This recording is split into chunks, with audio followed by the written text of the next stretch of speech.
வணக்கம். தார் பாலைவனத்தில் பசுமை பாதையை உருவாக்கும் நதி. இந்தியா பல நதிகளுக்கு தாயகமாக திகழ்கிறது. நூற்றுக்கணக்கான நதிகள் பாய்ந்தோடுகின்றன. அவற்றுள் கங்கை நதி நாட்டின் மிக நீண்ட நதியாகும். பிரம்மபுத்திரா மிகப்பெரிய நதியாக விளங்குகிறது. பல நதிகள் தமக்கே உரிய தனித்துவமான சிறப்பு பெயர்களையும் கொண்டுள்ளன. அந்த வகையில் தார் பாலைவனத்தின் உயிர்நாடி என்று அழைக்கப்படும் நதி எதுவென்று தெரியுமா? இந்த சிறப்புமிக்க நதி மற்றும் நதிகளில் இருந்து மாறுபட்டது. ஏனெனில் இது ஒருபோதும் கடலை சென்றடைவதில்லை. பரந்து விரிந்த வறண்ட சூழல் கொண்ட பாலைவனத்தையொட்டி பசுமை பாதையை உருவாக்கும் முக்கிய நதியாகவும் விளங்குகிறது. பாலைவன சூழலில் உயிரினங்கள் வாழ்வதற்கு இந்த நதி இன்றியமையாததாக திகழ்கிறது. தார் பாலைவனத்தின் நீர் ஆதாரம். லூனி ஆறே தார் பாலைவனத்தின் மிகப்பெரிய ஆற்று அமைப்பாகும். இது ஏறக்குறைய 495 கிலோமீட்டர் தொலைவிற்கு பரவியுள்ளது.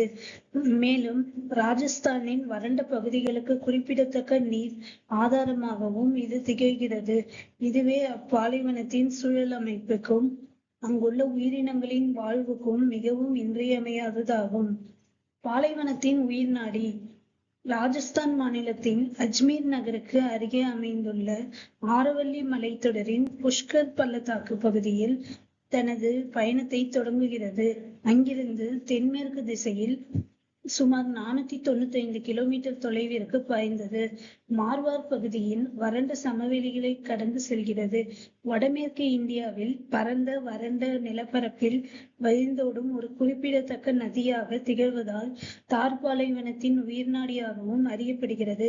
ஜோத்பூர் மற்றும் பார்மர் உள்ளிட்ட ராஜஸ்தானின் பல்வேறு மாவட்டங்கள் வழியாக பாய்ந்து குஜராத் மாநிலத்திற்குள் நுழைகிறது. கடலை சென்றடையும் பெரும்பாலான நதிகளுக்கு மாறாக எண்டோர் ஹெய்க் எனப்படும் அரிய வகை நதியாக விளங்குகிறது.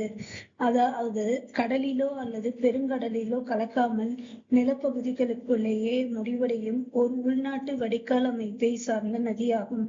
கடலை சென்றடைவதற்கு பதிலாக ரான் ஆஃப் கட்ச் பகுதியில் உள்ள சதுப்பு நிலங்களில் கலந்து அங்குள்ள தாவரங்கள் உயிரினங்களுக்கு வாழ்வளித்து அங்கேயே மறைந்து விடுகிறது.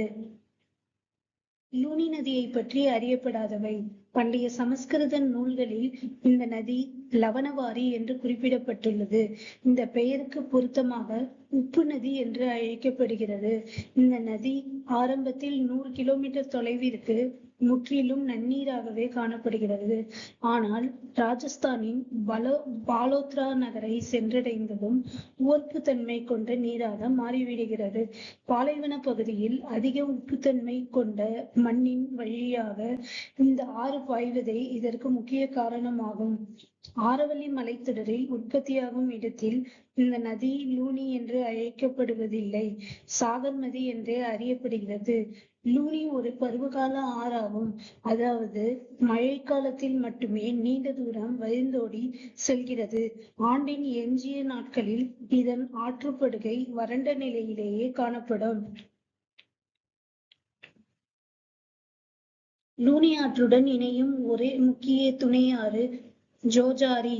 மேலும் ஆரவல்லி மலைத்தொடரில் பிறக்காத ஒரே துணை ஆறும் இதுவே ஆகும். மழைக்காலங்களில் ஆற்றில் வெள்ளம் பாயும் சமயங்களிலும் கூட மண்ணை அரித்து சென்று ஆழமான நிலப்பரப்பை உருவாக்குவதற்கு பதிலாக இந்த ஆறு தனது படுகையை அகலப்படுத்தவே முனைகிறது.